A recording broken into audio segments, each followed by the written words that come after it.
మదురై నుండి కోయంబత్తూర్ దగ్గరలోని ఈషా టెంపుల్ని ఈ వీడియో ద్వారా చూసేయండి.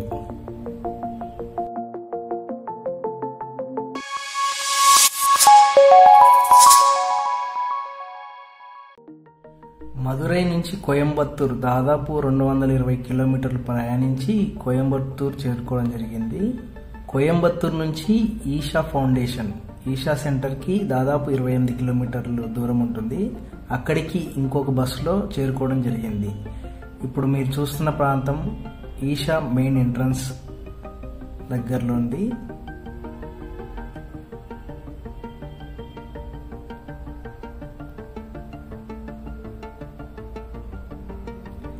ఇది ఈషా ఫౌండేషన్ మెయిన్ ఎంట్రన్స్. ఇది మెయిన్ ఆర్చ్.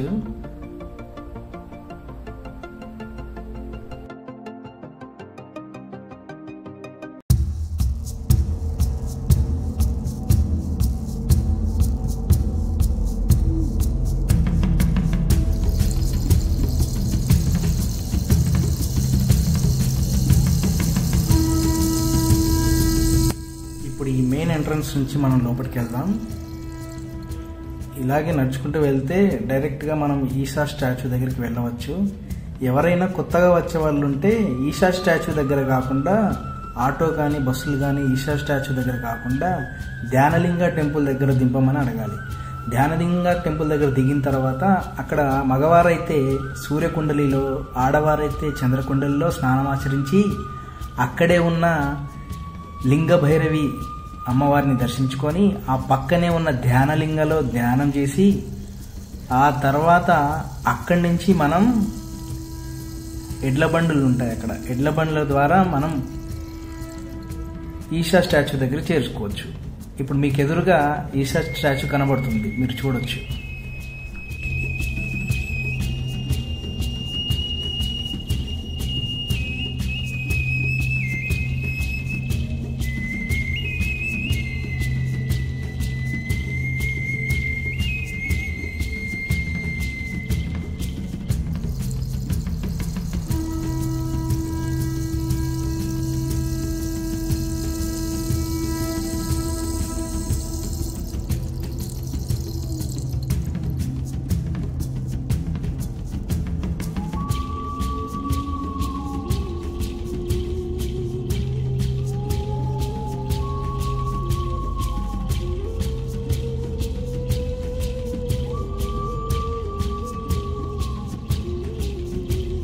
నూట 12 అడుగుల ఈషా స్టాచ్యూను చేరుకోవడం జరిగింది.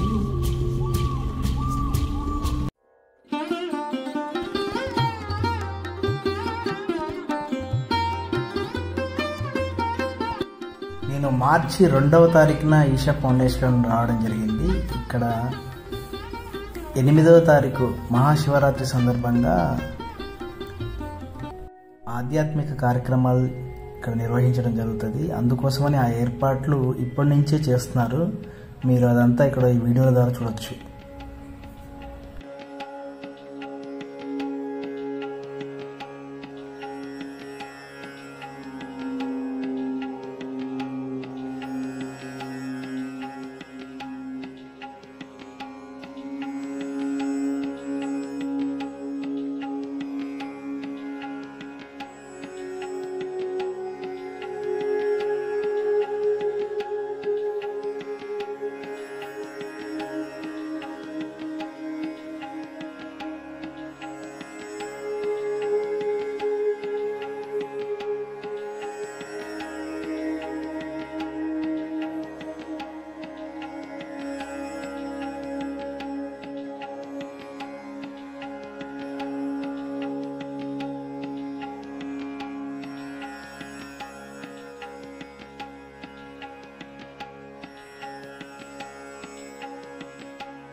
ఈ ఈషా ఫౌండేషన్ నెలకొల్పింది శ్రీ సద్గురు గారు.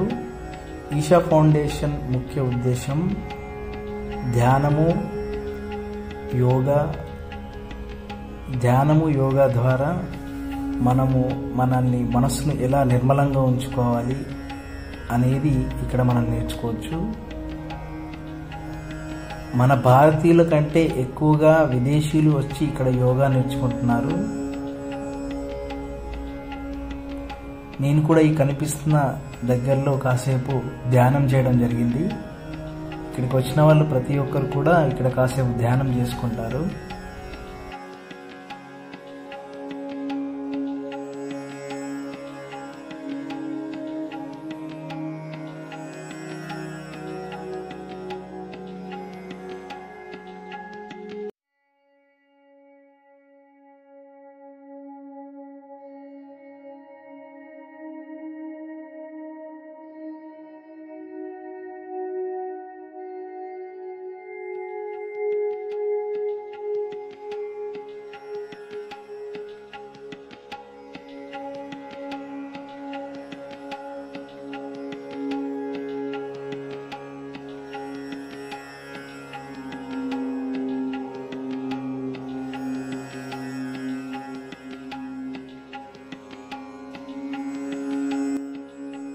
ఇక అక్కడి నుంచి బయలుదేరి ధ్యానలింగ వైపు నడుచుకుంటూ బయలుదేరాను.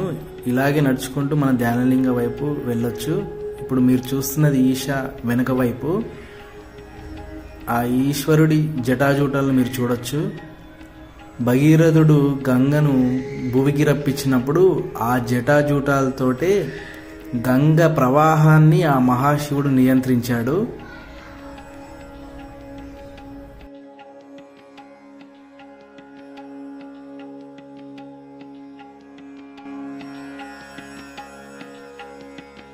అలా నడుచుకుంటూ వచ్చిన తర్వాత మనము ధ్యానలింగ గుడి దగ్గరలోకి వచ్చాము. ఇప్పుడు మీరు చూస్తున్నది అక్కడ శివ ప్రతిమ, చాలా అద్భుతంగా ఉంది.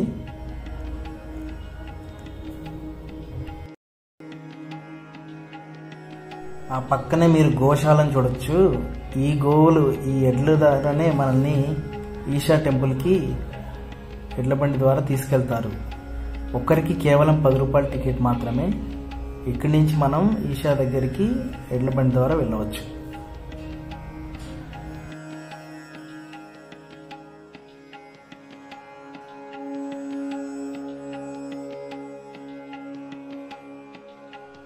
ఇప్పుడు ఈ కనిపిస్తున్నదే ధ్యానలింగ, లింగభైరవి, చంద్రకుండలి, సూర్యకుండలి గల ప్రాంతము ఈ దేవాలయము. ఆ పక్కనే హోటలు. ఈ పక్క నుంచి మనం వెళ్ళాలి. సెల్ ఫోన్స్, బ్యాగేజ్ ఏం అలౌడ్ ఉండదు. ఇక్కడే మనం మన బ్యాగ్స్, సెల్ ఫోన్స్ అన్ని పెట్టేసుకొని ఆ తర్వాత ధ్యానలింగాకి వెళ్ళాల్సి ఉంటుంది. మీరు చూస్తున్నది సూర్యకుండలి. ఇందులో మగవారు స్నానం చేస్తారు. అందులోనే లింగం ఉంటుంది, మనం అభిషేకం చేసుకోవచ్చు. ఆ తర్వాత చంద్రకుండలి ఇప్పుడు మీరు చూస్తున్నది. దీంట్లో ఆడవారు స్నానం చేస్తారు. అందులోనే లింగం ఉంటుంది, మనం అదే వాటర్ తోటి మనం అభిషేకం చేసుకోవచ్చు. ఇప్పుడు మీరు చూస్తున్నది ధ్యానలింగము. ప్రతి 15 నిమిషాలకు ఒకసారి ఇక్కడ అందరూ వచ్చి ధ్యానం చేసుకుంటారు. నేను కూడా ఇక్కడ ధ్యానం చేయడం జరిగింది. ధ్యానలింగకు సంబంధించిన టైమింగ్స్ ఇక్కడ మీరు చూడొచ్చు. అలాగే లింగ భైరవిని కూడా పక్కనే ఉన్న టెంపుల్ దర్శించుకోవచ్చు. అక్కడ కూడా ధ్యానం చేయొచ్చు. లింగ భైరవికి సంబంధించిన విశేషాలు ఇక్కడ చూడండి. ఆ తర్వాత లింగ భైరవి దర్శనం అయిపోయిన తర్వాత ఈ ఎడ్ల బండిలో 10 రూపాయల టికెట్ తీసుకొని మళ్ళీ నేను ఈశా స్టాచ్యూ దగ్గరికి వెళ్ళడం జరిగింది.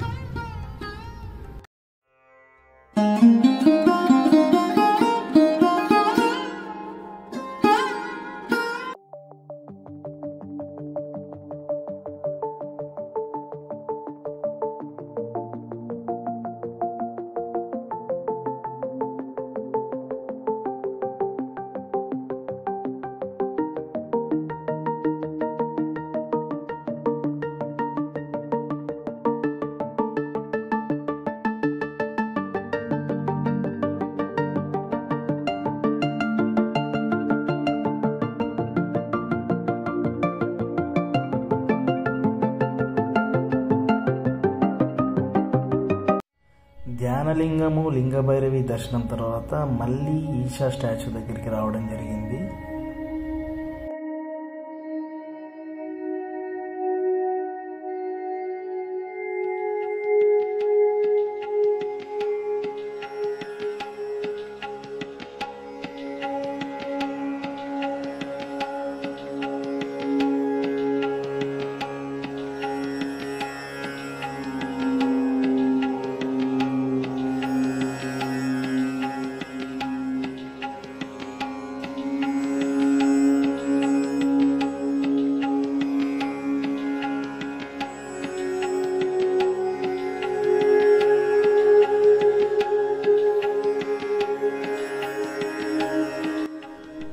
నేను మార్చి 2, 2024 శనివారం రోజున ఇక్కడికి రావడం జరిగింది. ఇదే నెలలో 8వ తారీఖు మహాశివరాత్రి పర్వదినం సందర్భంగా అక్కడ ఈ ఏర్పాట్లన్నీ చేస్తున్నారు.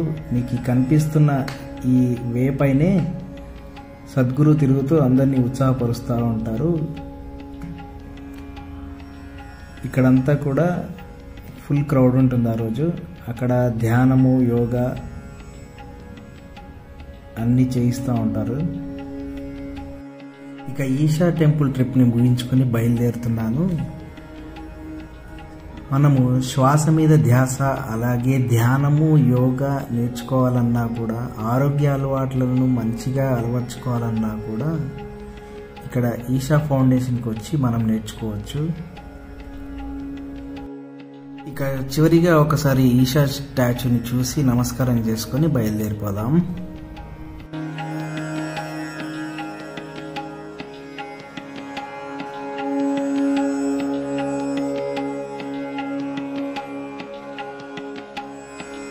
చివరిగా మనం ఈషా ఎంట్రన్స్లోకి మళ్ళీ వచ్చేసాము. అక్కడి నుంచి మనం బయలుదేరి వెళ్దాం. ఇక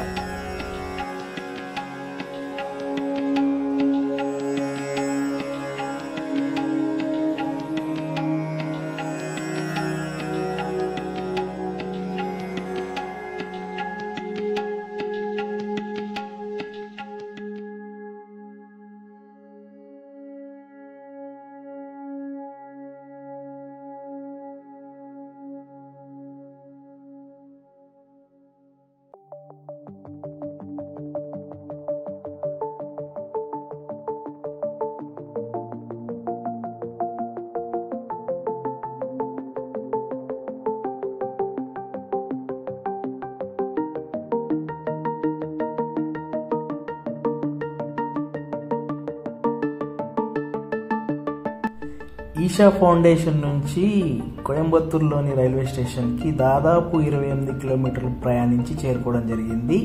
ఇప్పుడు మీరు చూస్తున్నది కోయంబత్తూరు రైల్వే జంక్షన్. ఇక్కడి నుంచి నేను మళ్ళీ మదురై వెళ్తున్నాను.